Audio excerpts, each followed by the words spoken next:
And no, we don't want that from the government. I want to be left alone. I want the government to go away and bother somebody else and just leave me alone to live out my life in peace.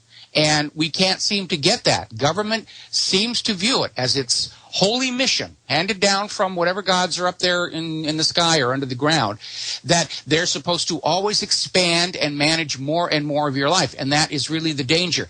Government never stops growing. There's always an unending supply of nieces and nephews who need a job, and so government will invent one more regulatory compliance that we're all until everything collapses, and then they will literally put us in slave camps.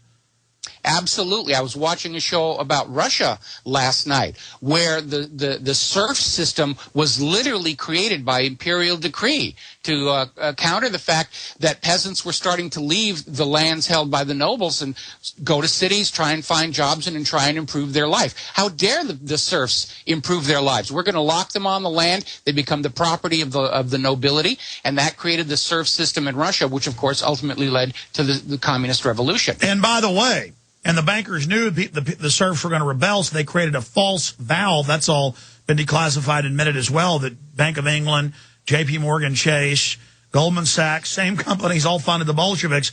It was just a takeover from one group of thugs to another. The British cousins knocked off their cousins. When you read the Club of Rome, David Rockefeller, their own books, like the memoir he wrote in 2004, they admit they want, in their own words, a neo-feudal serf system. That's what they want. And they're going to license how many kids we have. And I mean, these people are sick. And until people start saying no, it's only going to get worse. Well, the problem with people who feel that there should be leaders in the world is they often see themselves as the leaders. And inevitably, they think they should be in charge of absolutely everything because they know better. People who aspire to high positions of power will justify their criminal actions and their abuse of people by saying it serves a higher and nobler purpose, which is embodied through them, that ultimately they are the hope for a better world of tomorrow. I mean, even Adolf Hitler thought that. So did Stalin. So did Alexander the Great. Obviously, they were wrong, but you can't convince them of that with facts, logic, and law. It has to finally be settled with a crash of whatever the ruling body is. And then they say, well, maybe that wasn't the best way to do it. The problem is those self-elected rulers of the world, every time there's a new revolution and a new change in history, they say, okay, we won't make that mistake again. So they're always learning. I mean, for 2,000 years, they have been developing the skills and means to control the population. The arrival of the internet completely derailed all of that. That's why you've got Jay Rockefeller out there saying he wished it had never been invented, because they had gotten used to being able to use the corporate media to lie us into whatever direction they wanted to go. We need to invade Iraq, we'll tell them about weapons of mass destruction. We need to invade these people, we'll tell them about biological weapons. We need to invade these people over here, we'll do a concocted story about stolen incubators and dead premature babies. They were used to doing that because during the 1950s and 60s, it worked. We believed everything the corporate media and government told us about those gosh darn commies. And we fell for it. And we paid trillions of dollars for the world's largest nuclear arsenal, for the only country on earth to actually use nuclear weapons on another country, the United States of America. And meanwhile, it turned out that the whole time, the big industries here were supplying the Russians with everything. The whole Lend-Lease program, the whole weaponized program, it never ended. The Ford and Chevy trucks were being shipped over to then be shipped to Vietnam to fight because the globalists made money on both ends.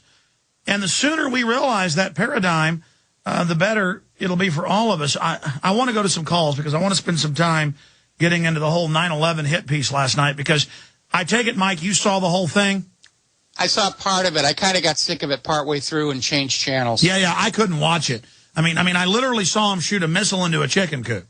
I mean, it was a fiberglass chicken coop that thick, and then they put a pound of plastic explosive in the chicken coop and blow it up and say, see, a missile would have blown the whole Pentagon up. I mean, regardless of what you think about the Pentagon, I mean, this debunking is now, I mean, I've seen thermite reactions on TV where a cup of real thermite eats straight through a big block engine. They supposedly put hundreds of pounds of thermite around a column, set it on fire, and nothing happens. Total crap. I mean, in fact, we can make the video. I just don't have the time. I'm busy doing all this other stuff. But it's all over In fact, Google thermite reaction on YouTube. Just search engine the term thermite on engine. A small cup of it on an engine eats through the whole engine in seconds. But then you look at this show, they dump giant amount, but they admit it's thermite they made. So they made some fake thermite. I mean, these shows are they're blowing up chicken coops now, Mike. Well, one of the ones that I did see is they went in and they did a controlled demolition on a building, and then they walked back through and they said, see, if there had been a controlled demolition, we would see all this pieces of det cord all over the place. And that's utter nonsense, because det cord, when it fires off, it completely consumes itself. And there's these scraps of unused det cord in the ruins of this building, and they're saying, see, this proves there couldn't have been a controlled demolition. It was an expression of panic. It was an expression of panic. I don't think it convinced anybody. In fact, they were so obvious and heavy-handed about the cover-up. I think, if anything, it's probably convinced a lot more people that something is. Mike, don't tell them. Mike, we want them to continue the hit pieces. Please don't let them in on the secret that this is only helping us wake everybody up. I know. I was watching it, and I was like, is this a joke? And that woman's voice, and she would go, the truthers. Literally, the truthers, yes. Like the aliens. The demons, the vampires. It was really a pathetic show. It was. And they know it's all about presentation. They would have the names of the good guys that believe the government real small, concise, exact. Then with Truther, it'd all be crooked and off the side and messed up, knowing that if names are messed up, that makes people not like it. I mean, just basic tricks they used. The language of film. Yeah, I mean, they take film students that couldn't get a job, and I guess these guys want to make a couple $100,000 a year, so they would sell their mother out for it. I mean, that JFK thing they did where it shows the green jelly and shooting the head, and it's from totally different spots than where the shooters were at, and it's totally fake. I mean, listen, though, Mike, I've never seen a hit piece this flimsy. I almost thought like they were secretly on our side and trying to screw themselves up. Just lost Rivero with our connection to Hawaii. Well, let's start going to calls while we're getting Mike back on with us. Dwayne in California. Dwayne, you're on the air. Hey, Alex. Good to talk to you again. I didn't realize, I didn't see that hit piece last night, but I've done a lot of research on the 9/11 project and information on concentration and FEMA camps, even prior to the 2000 election with George W. Bush. And so I had a lot of information I was researching at that time. Got a lot of it off of your website, in fact. One thing I didn't mention last time I called about when you're talking about the swine flu vaccinations, that when I took that vaccination in 1976, I was a linguist with the U.S. Army. I was part of the Army Security Agency, which I later found out was a division of the National Security Agency.